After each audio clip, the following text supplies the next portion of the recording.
Welcome back to the News Hub here at WSJ Live. I'm Simon Constable. The U.S. losing ground to China as a world power, according to a new survey from the Pew Research Center in Washington, D.C. Kenneth Lieberthal, director of the Brookings Institution China Center, joins me now. Kenneth was also National Security Council Senior Director for Asia and a former Special Assistant to for National Security Affairs to President Clinton. Thank you, sir.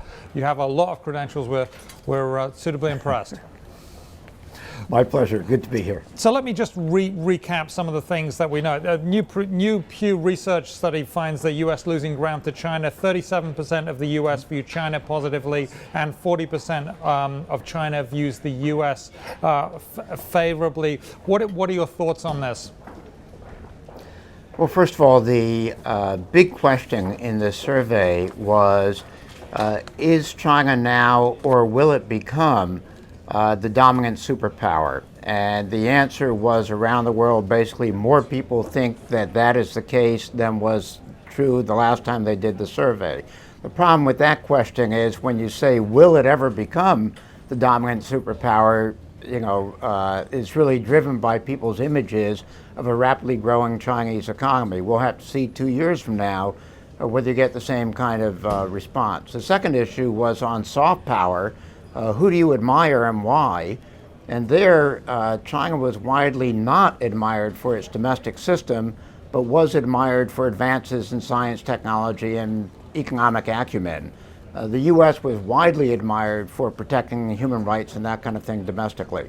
So I think what we see is a mixed picture here, but certainly one where China is viewed as an extremely serious country by a significant percentage of people around the world. Now, and you mentioned, Kenneth, about the economy and that being a key reason that people see China eventually overtaking the U.S. because of the very strong growth. But you also alluded to the fact that China's growth figures are somewhat aspirational rather than actual, right? Is that a fair summary of it? If you simply extrapolate from past growth figures for the last 2 decades, the trajectory looks utterly spectacular. I think no serious economy would simply, or no serious economist would do a straight line extrapolation. The Chinese economy is entering a new phase.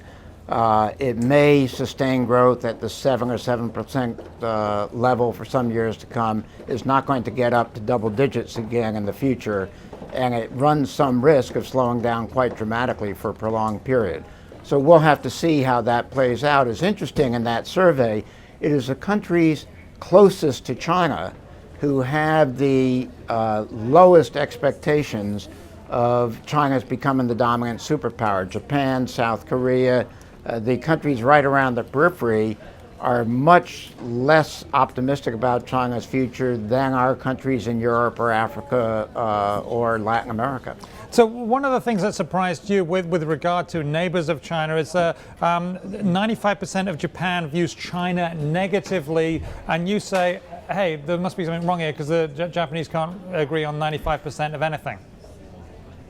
Well, look, 95% unanimity on any issue in a national survey in an advanced industrial country is utterly extraordinary. I can't think of another issue that could get that kind of percentage in any advanced industrial country around the world. So that really does reflect the extraordinarily bad feelings between China and Japan right now, tensions over maritime territorial disputes, and just a real breakdown in trust between the two societies. Even more remarkable because their level of investment and trade is at an all-time high. Okay, stay with us. I want to bring in John Bussey of the Wall Street Journal, you were China bureau chief. I worked out in Asia for the Journal. You worked out in Asia for the Journal. Let's leave it at that. Yeah. What do you make of this? Yeah, well, it's very interesting. I mean, I'd be interested in asking Ken this, that, sometimes there's a distinction that countries, people make between viewing China as an economic power, and Ken was alluding to this, as opposed to an international leader. So if we were to look out kind of across the horizon, do those countries that look favorably upon China truly expect China to take that sort of international issues leadership role, as opposed to just being a big economic power to contend with? Yeah, and what do you think? Do Do they take that? Or I does think everybody take that when they get there? When you get really rich, like Britain got really rich, it took an international role. America got really rich, it took an international role. Is that just the way it is? Yeah, well, there's interest in staying rich, so that means protecting your trade routes, that means projecting your military with a blue water navy, all of those things. But that's a time horizon. That might be years out into the future before China really is beginning to step up on big, sticky international issues such as, what would China have done in Kosovo, for example? Would China have played a European leadership role? Is China going to find a way to ameliorate regional tensions in Asia over some of China's projections into lands that are south of China for oil rights and fishing rights, etc.? Let's get Brookings on this. Kenneth, what do you think? What do you make of that? Is it just like quite distant, and maybe it'll be a while before they really step up?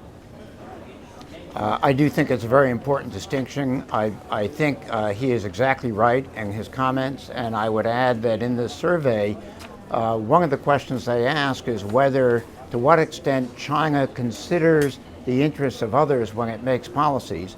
Asked the same question about the United States. What was interesting in that is a very large majority of people around the world thought that China does not consider the interests of others. In other words, that even though it is increasingly a global power, it is a totally self-absorbed global power, more so than they see the United States as being.